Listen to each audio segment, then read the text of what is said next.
Right. Thank you very much for your time. Today we'll focus on learning outcome 1, the unit 6.10, leading organizational equality and diversity. Right. Now, the aim of this unit is to help us develop an understanding of the importance of managing equality and diversity within an organization.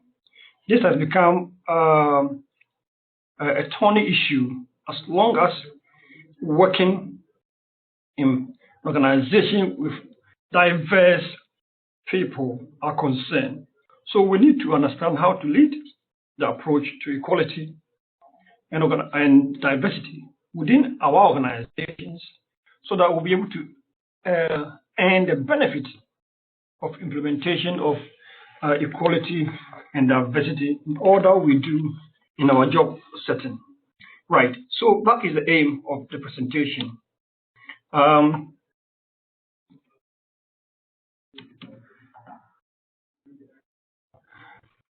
The main learning outcomes,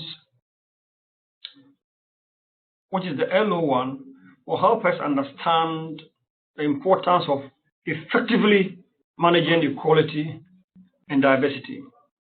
And the learning outcome, we have got 4 assessment criteria that we'll need to work on after this lecture.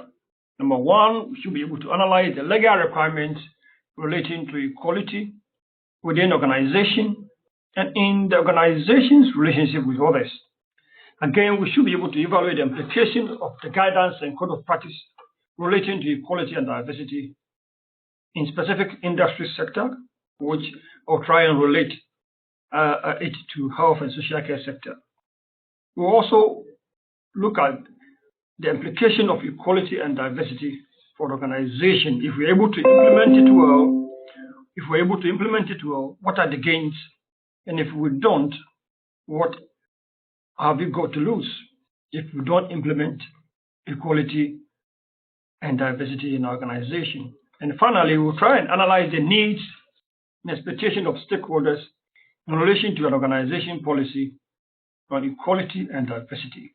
And when I say stakeholders, we look at employees, employers, service users, as well as from the perspective of service providers. So we'll look at that in totality.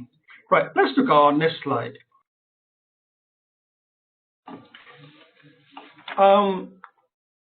Throughout history, people have been discriminated against or persecuted because of their race, their faith, their sexual orientation, or something else. Yes, persecution is a strong word, but it is used today in a subtle form of discrimination. Therefore, there's the need for us to understand equality, diversity, and inclusion. But before we go ahead, we need to understand what equality is and what diversity is so that we can understand the context in which we are speaking from. So equality, as the word implies, is equal rights and treatment to all individuals. And diversity is the opposite of diversity, is just difference from what is actually normal. In a normal Scandinavian environment, in a typical office, you're supposed to see all white, right? That is the norm. But then, at the current world order, with migrations here and there, we have people from all walks of life, all races, all nationalities, all coming together, having a diverse workforce, right? So diversity means valuing the differences between people and the ways in which those differences can contribute to a richer, more creative, and more productive working environment. Therefore, there is the need to understand equality, diversity, and inclusion. Right. Now, in relation to the concept of equality and diversity, is the concept of discrimination. How does it come in?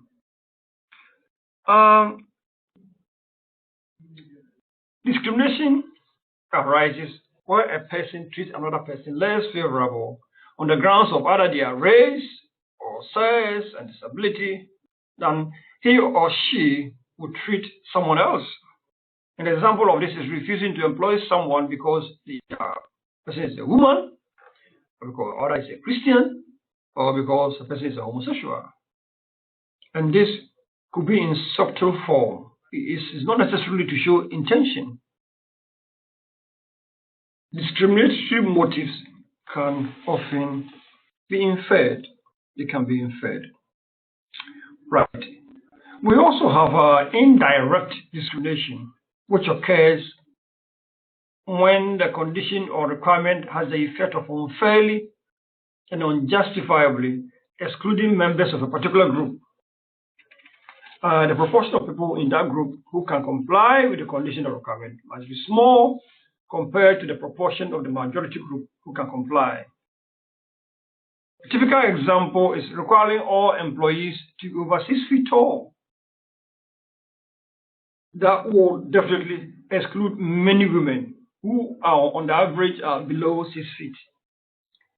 Right? Or bringing the policy not allowing women to wear trousers, as this will affect Muslims. Right? So that is a kind of indirect discrimination. Now let's look at the Equality Act. Now, as we said already, equality is simply making sure people are not disadvantaged, they are not discriminated or excluded from fair and full participation. Although we think of discrimination in terms of employment, it goes beyond that. It actually involves how we are treated as customers and the way we treat others. It's all about discrimination. So most often our mind, when we say equality, discrimination, it all goes to employment, how we are treated as employees. But it goes beyond that to involve how we are treated as customers and the way we treat others as well. Now, treating everyone equal does not mean we treat everyone the same way. Why? This is because some people might need more help to get the same chances. So the fact that the concept is treating everyone equal does not mean we treat everyone the same way, as some people might need more help to get the same chances. Right, so let's look at the legislation. The legislation which supports equality is the 2010 Equality Act.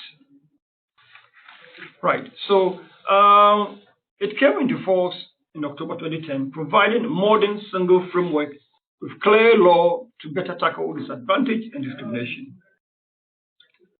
The Act simplifies, strengthens, and harmonizes the current legislation to provide Britain a new discrimination law which protects individuals from unfair treatment and promote fair and more equal society. Right. So the Equality Act was designed to simplify and strengthen equality laws and to tackle new forms of discrimination. Right. It has actually replaced outdated acts that were not actually functioning well. Example, the Race Relations Act, Sex Discrimination Act, Equal Pay Act, etc.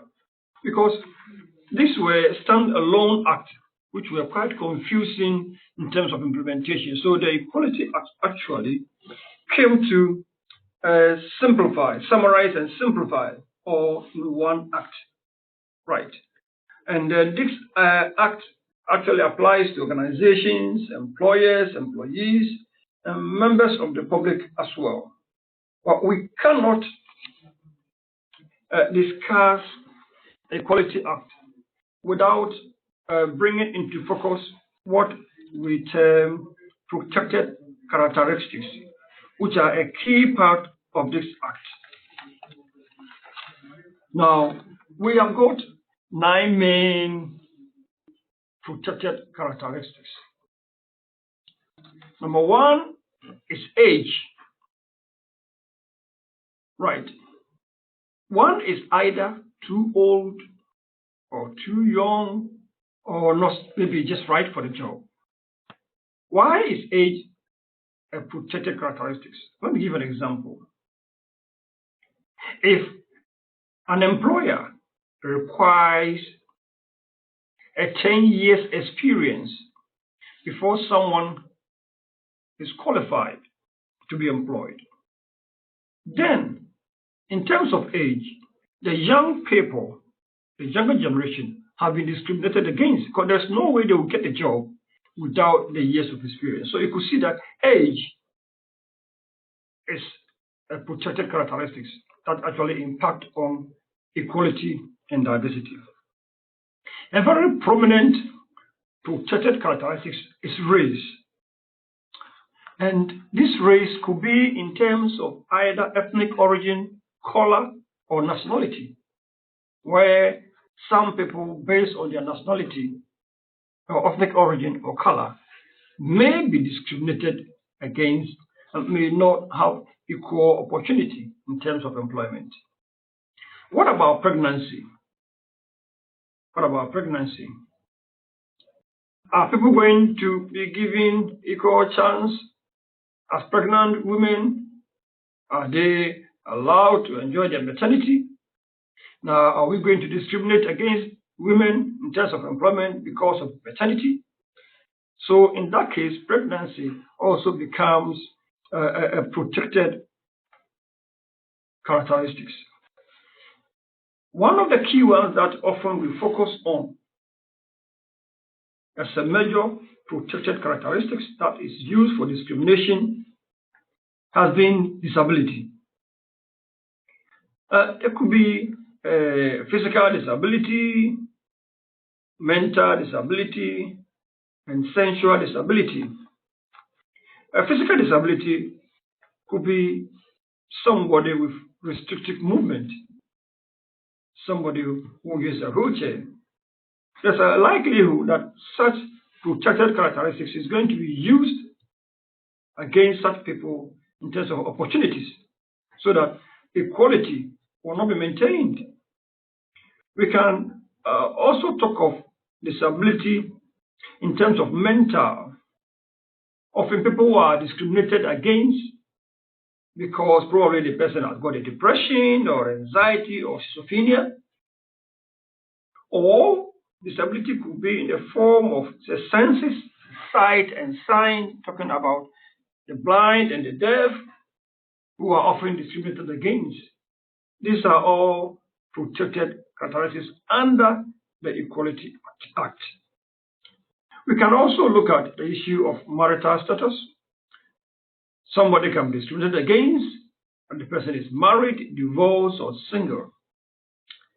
Apart from this, we also have religious belief as one of the protected characteristics, because people are often discriminated against based on faith or based on no belief at all. And then we have gender as one of the popular ones that is being used to discriminate. In gender, discrimination can be in the form of whether somebody is male or somebody is female, or maybe as a result of gender reassignment. So these are all protected characteristics that needs to be understood under the Equality Act 2010. Right, let's look at the next slide. Because of what we just described, there are guidance under the Equality and Diversity so that workers will know their right, employers will know their right, employees will know their right, service provided will know their right, and then the service users will also know their right. So let's look at guidance on workers. This guidance will help workers understand their right to be treated equally in employment, including when applying for jobs, in terms of promotion whilst you are in the job, in terms of flexible working hours whilst you are in the job. Again, reasonable adjustment for people who are disabled in any other way. There's a need for reasonable adjustment. There's a need for equal pay and retirement. So these are guidance under the Equality Act that is going to guide workers so they'll be able to know their right, so that the right services be provided to them. Right. So this guidance for workers under the Equality Act. Let's look at guidance for employers. There's also guidance which help employers to comply with the equality law and implement good practice in all aspects of employment, because it's a legal obligation for employers to work in line with the Equality Act 2010. That means that employers must have at the back of their mind the Equality Act and how it will apply in terms of recruitment, in terms of pay, in terms of working hours, in terms of how the staff are managed, and the way their policies are developed. So this guidance actually supports employers to do the right thing. Let's look at guidance for service providers. Right, service providers also need to comply with equality law and implement good practices when providing their services for all types of businesses, association, and organization.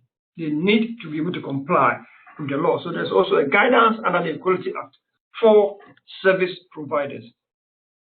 Let's look at service users. As consumers or service users, there's the need for this guidance to help you understand your right to be treated equally and free from discrimination, right, when you are assessing the services, including protection against harassment and the right to accessibility. The right to accessibility. Right. Let's look at the next slide. Within this act, there are code of practices that needs to be understood. Right. And there's a need for us to understand the legislation, because as individuals who come from diverse backgrounds, with different values, different attitudes, different beliefs and abilities, and come from different cultures, there's a need for us to understand the legislation to ensure that everyone participates equally and fully, and making all on the level playing field so that people will be treated fairly and equally. So there are code of practice. The main purpose of the code of practice is to provide detailed explanation of the provisions of the Act and to apply legal concepts in the Act to everyday situations. So this code of practice actually specifically tells us what to be done. And the code set out precisely and clearly what the legislation means. They often draw on precedent and case law and explain the implication of every clause in technical terms. And this code of practice is an authoritative source of advice for everyone who want a rigorous analysis of legislation in details. For lawyers, advocates, and human resource experts in particular, this code of practice will be an invaluable document for them. Right, let's look at the next slide. Let's look at, for example, the code of practice on equal pay. Code of practice on equal pay. Now, this document is a statutory code of practice on equal pay. It is the authoritative, comprehensive, and technical guide to the Act's provisions, which is intended to ensure that women and men receive the same pay and other contractual benefits when they are doing equal work. And again, this draws on case law and precedent to illustrate where and how the Act provisions on equal pay can be brought to bear in real-life situations. It will be invaluable to lawyers, advocates, human resource personnel, courts and tribunals, everyone who needs to understand the law in depth. Right. The next slide, we look at code of practice on employment. These are designed to provide detailed guidance to organizations about what the Equality Act means. And again, courts and tribunals must take the codes into account in cases involving areas they cover. Right, so this code, practice on employment, specifically provide guidance to all organizations about what the Act actually means. Right. What about code of practice for services, public functions, and association? Again, this covers discrimination in services and public functions as set out in Part 3 of the Act, and the discrimination by association. And it's based on the principle that people with protected characteristics set out in the Act should not be discriminated against when using any service provided publicly or privately, whether that service is for payment or not. That this means that no service provider can discriminate against anybody with any of the protected characteristics that we described above. However, this does not necessarily mean that service providers should treat everybody in exactly the same way. In some circumstances, a service provider will need to provide services in a different way to meet the needs of people, for example, positive action, single-sex services, and disabled people, so that they can receive the same standard of service as far as possible. The explanation is that the reason why sometimes we vary the situation is that if you want to implement the law exactly the same way, then some people will be disadvantaged. So even though the Act should not be discriminated against when using any service provided by public or private, or whether that service is payment or not, it is necessary to make adjustment for people with any protected characteristics.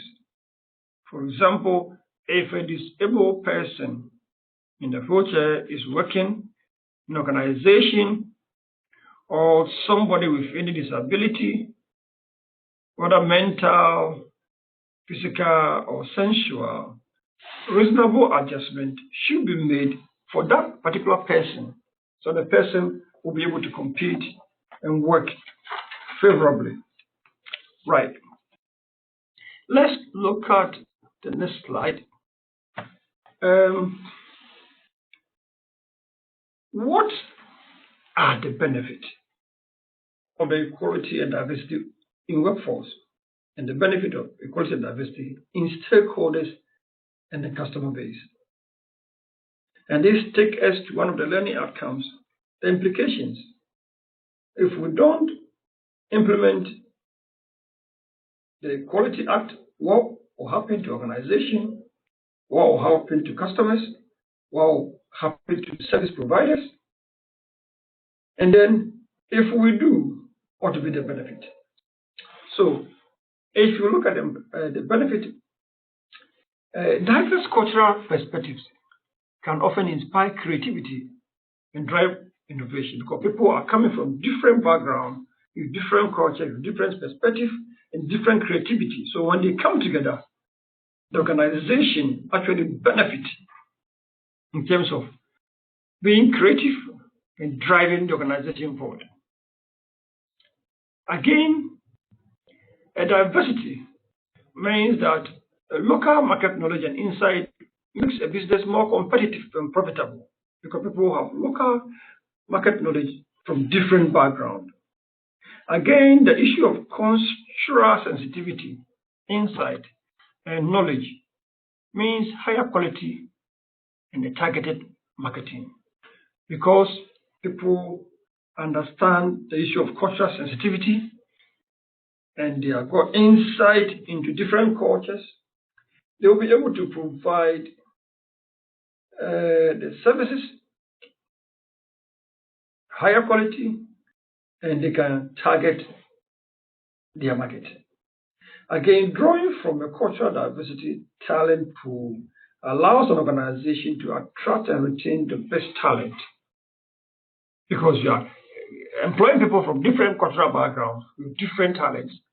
So bringing that talent pool together with expertise from different backgrounds actually benefits the organization. Again, a diverse skill base allows the organization to offer a broader and more adaptable range of products and service users to suit every single person from a race, from culture, from nationality, with different abilities.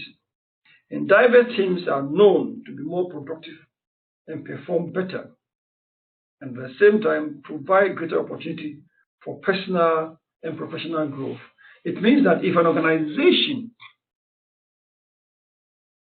abide by and implement the Equality Act,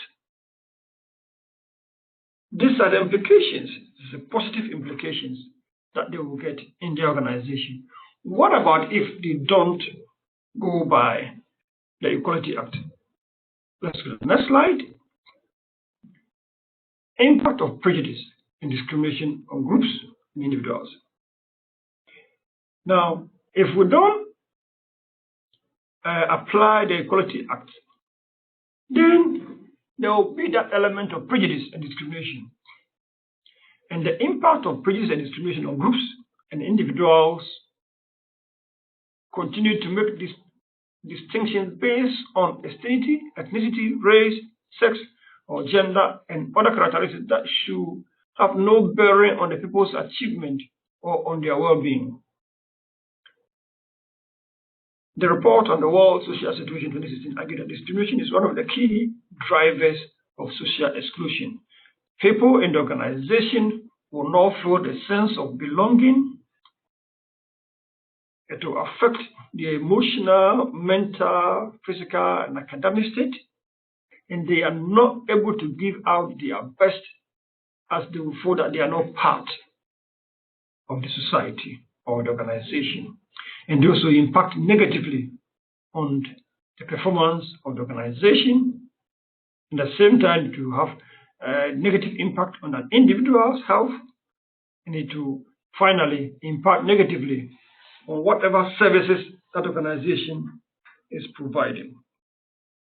Discrimination also affects people's opportunities, their well-being, and their sense of agency. And persistent exposure to discrimination can lead to individuals to internalize the prejudice or stigma that is directed against them, manifesting in shame, low self-esteem, fear, and stress, as well as poor health. So, organization, the implication of not implementing the Equality Act will lead to persistent exposure to discrimination that can lead individuals to internalize their prejudice or stigma that is directed against them, and those who show up in the form of shame, low self-esteem of staff, fear and stress, and this will lead to poor health, which often lead to absenteeism and high staff turnover.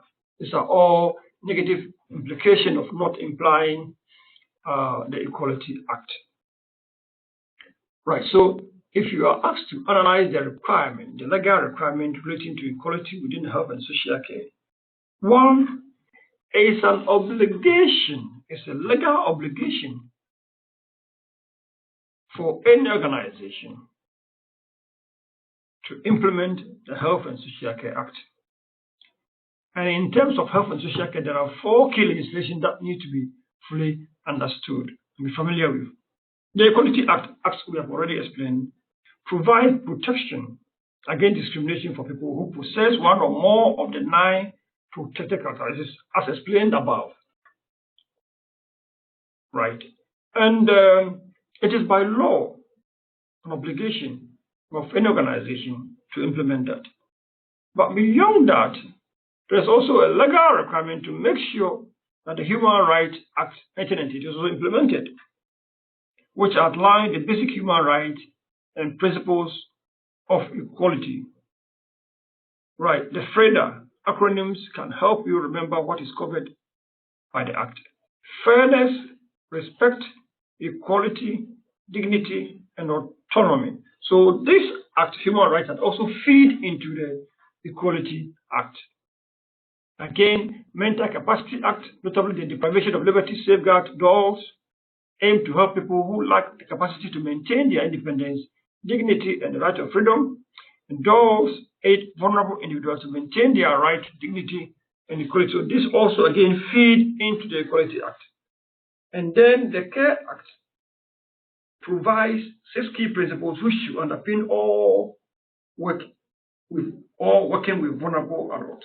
This includes ensuring that adults receive support that is personal to them, chosen by them, and has their consent. So all this also feed into the Equality Act. And they are all legal requirements.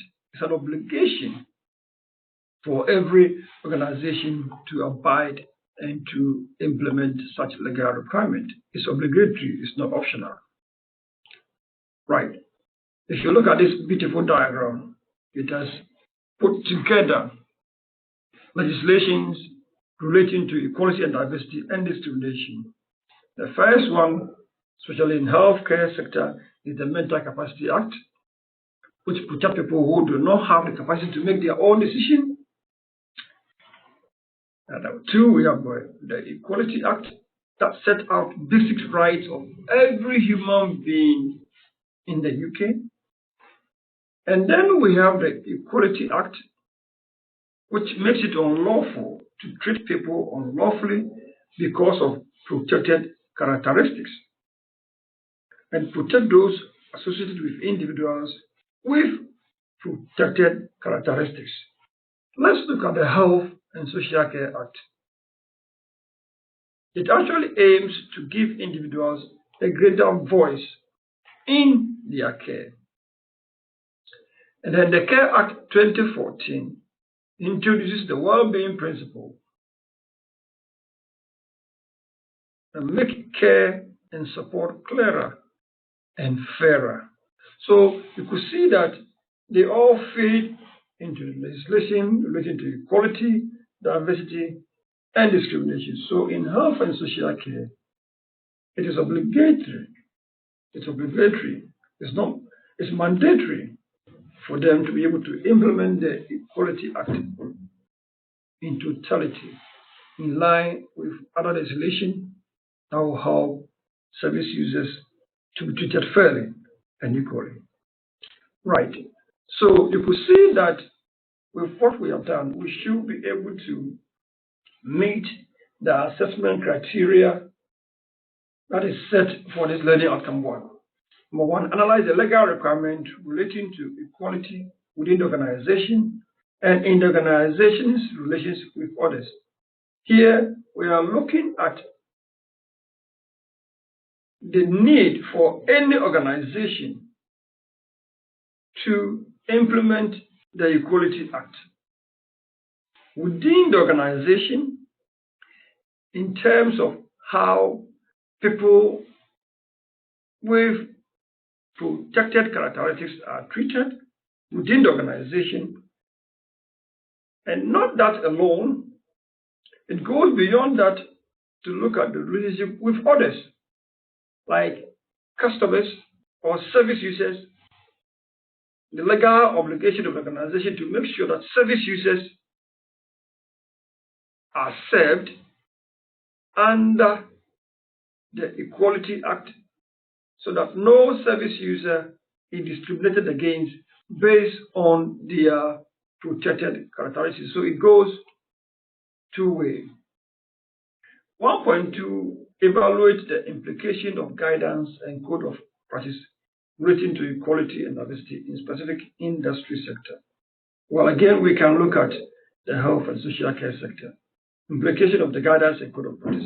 But this guidance and code of practice spelled out clearly that what needs to be done, what policies are to be in place, and how to enforce it. So if the code and the guidance under the Equality Act are not implemented, especially in health and social care sector, then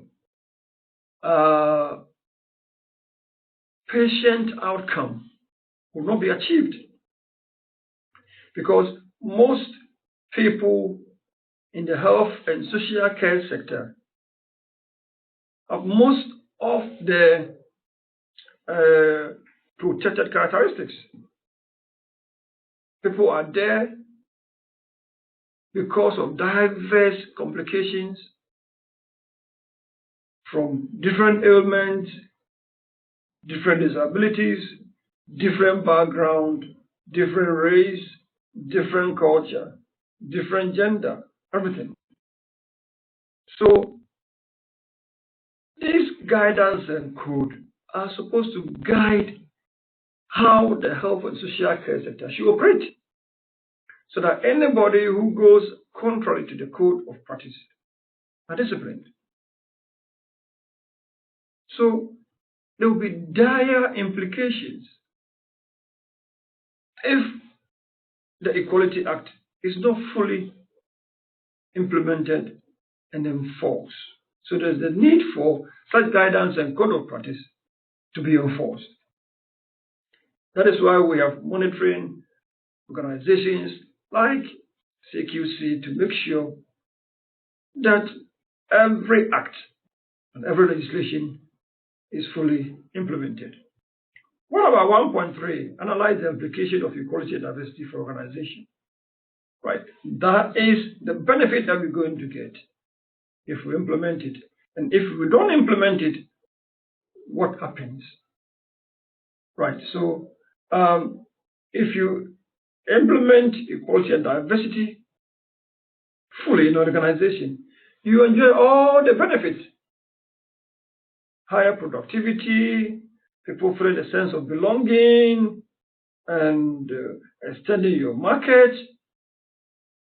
I mean, those are all benefits as explained in the last but one slide. However, if we don't implement it, we're going to end up with discrimination, which will also have a negative impact on the services that the organization is providing to its staff, customers, service providers, and anybody who is a stakeholder in the organization. So that looks at the benefit of implementing it and not implementing it. So if you implement the equality and diversity, what happens? And if you don't implement it, what will be the implication? 1.4, look at analyzing the needs and expectations of stakeholders in relation to an organizational policy on equality and diversity. So here you take the stakeholders one after the other. What will be an expectation of an employer in terms of equality and diversity? The employer needs to make sure that policies and procedures are in place so that every employee will be treated fairly and equally. So that is the expectation of an employer. Now, on the other hand, if you look at an employee, the employee also expects to be treated fairly and equally, irrespective of any protected characteristics that the person might have. And another stakeholder is the service users. They are also quite keen. Service users also expect that they will be treated equally and fairly, regardless of their specific protected characteristics. So if a wheelchair user comes to buy a service or come to use your service, whether it's paid for or not, that service user expects to be treated with respect, equally and fairly, regardless of the disability, or regardless of race, regardless of gender, or regardless of marital status. The person must be treated fairly. So the service users are also having their own expectation in terms of equality and diversity. Besides that, service providers also have their own expectation to meet. They have to make sure that they provide their services fairly and equally, without any bias, without any discrimination, based on any of the protected characteristics that we have explained. So you could see that with the discussion that we have today, we should be able to look at 1.1, 1.2, 1.3, and 1.4, which covers the learning outcome 1. And there are a few references that you can look at. You can go to the Equality and Diversity Forum, the National Network of Human Rights. You've got some information over there. You can go on Invested in People, Public Equity, Published Equality and Diversity Handbook, which will be quite helpful to you.